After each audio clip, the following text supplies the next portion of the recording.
Welcome back, everybody. Today, I'm going to teach you how to select multiple rows in Smartsheet. This is an incredibly useful skill that will save you tons of time when you need to delete, edit, or perform bulk actions on your data.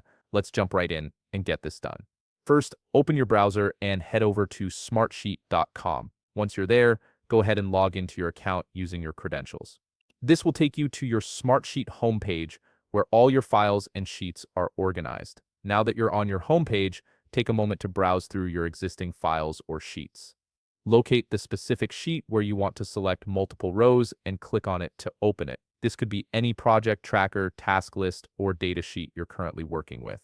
Once the sheet loads, you'll see all your rows displayed with row numbers on the left side. This is where the magic happens.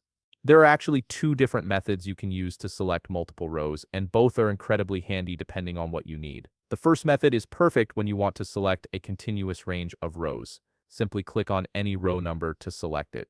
Then hold down the Shift key on your keyboard and click on another row number further down or up. This will automatically select all the rows between your first and second clicks.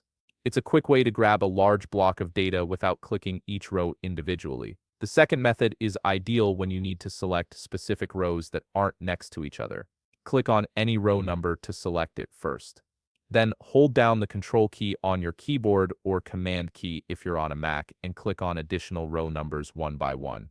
Each row you click while holding Control will be added to your selection. This gives you complete flexibility to pick exactly which rows you need. Once you've selected your multiple rows using either method, you can perform various actions on them all at once. Whether you need to delete them, move them to another location, copy them, or apply formatting changes. Selecting multiple rows makes these tasks much faster and more efficient than working on each row individually. And that's it. You now know how to select multiple rows in Smartsheet using both the continuous and non-continuous selection methods. If you found this video helpful, please leave a like, subscribe, and see you in the next video.